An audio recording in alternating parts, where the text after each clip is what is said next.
This is HRW913P002. It says moon effects. Some people believe that the moon controls their activities. The moon moves from being directly on the opposite side of Earth from you to being directly overhead.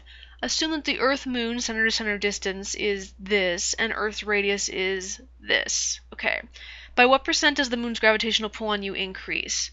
So we need to look at what exactly happens before and after. So we're looking at before the moon moves from being directly on the opposite side of the Earth from you. So what we have here is you've got the moon. No, I should write it out. Moon. I should also use a thinner pen. And then I've got the Earth, and then there's you. Me. Wee. Okay. This is the before. Before. Okay. In the before, you and the moon are... No, come on. You are this far away. That is the distance from the center... Oh, stop it. The center of the moon to the center of the Earth plus the distance from the center of the Earth to you. Okay, so basically, if you wanted to call... This is like radius number 1 for before. What we really have is...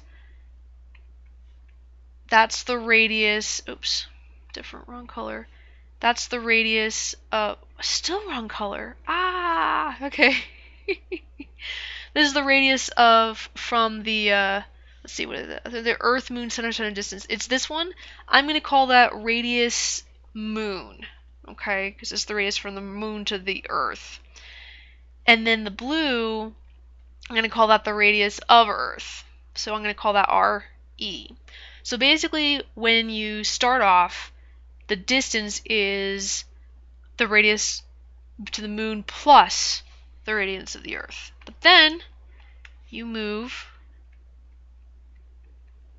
or rather, you don't move, but you know, half a month later, the moon is on the other side. So now you've got your Earth, you've got you, wee, and you've got the moon.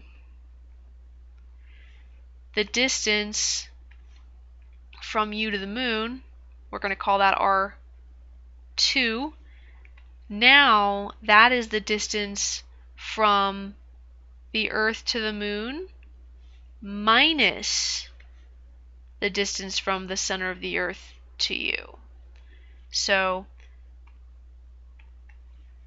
in the after, your radius is the radius to the moon minus the radius of Earth.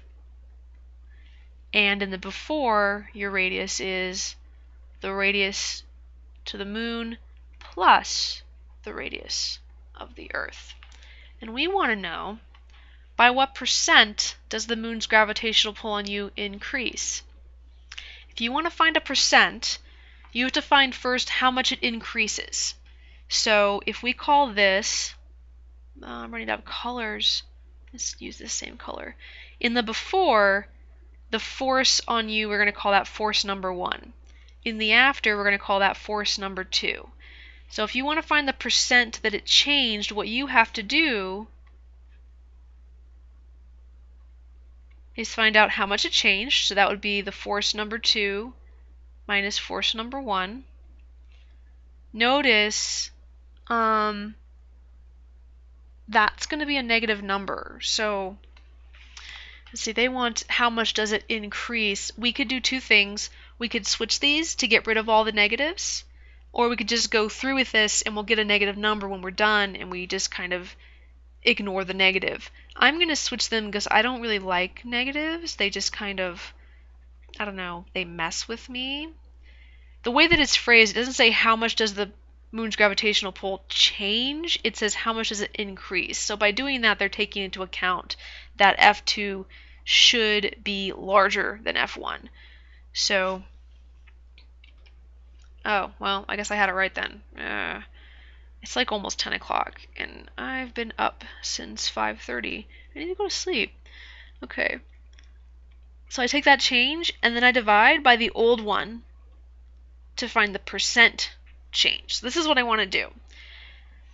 I also know that, meep, no, I want to erase that. Go away. Okay. Okay. Wow. Okay. I also know that in general, the force of gravity is g, mass 1, mass 2 over distance between them squared. So, force number 1 is going to be g, mass of the moon, mass of you. You know what? Let's just do it this way. So, I'm going to say m is the mass of the moon, big M. And we're going to call you little m. Meep. Okay, so I end up with, oop, come on, wakey wakey, over R1 squared. Okay? F2 is going to be, well, G M M over R2 squared. Put these in here. Percent change. So I get, okay, it's going to be a little wonky. GMM over R2 squared minus GMM over R1 squared. All of that is over GMM over R1 squared.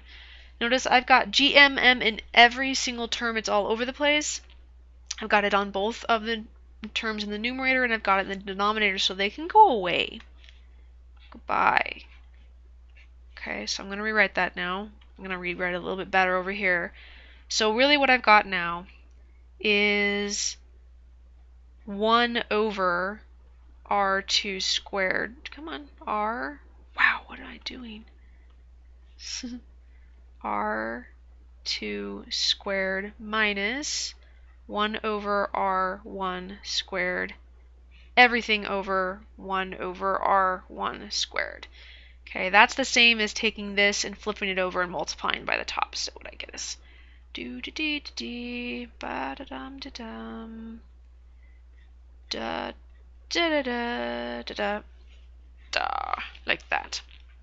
Okay, distribute that thing, and I get 1 R1 squared over R2 squared minus R1 squared over R1 squared. So I end up with R1 squared over R2 squared minus 1. Okay. Alright. Now, they gave us the numbers for RM and RE. So all I've got to do is plug them in here. Ooh, okay. So, R1, we said was... Oh, I lost it. R1, we said was those numbers added together. So, that is 3.82 times 10 to the 8th plus 6.37 times 10 to the 6th. All of that needs to be squared over. Okay, we said that R2 is RM minus RE. So that would be 3.82 times 10 to the 8th minus 6.37. Sorry. 10 to the 6th squared, and then minus 1. Ow. Okay, put that all on my calculator. Okay, after having quite a coughing fit and putting on the calculator, what I end up with is 0.0688 0.898. If I round that anywhere resembling a significant figure, it ends up being 0.069.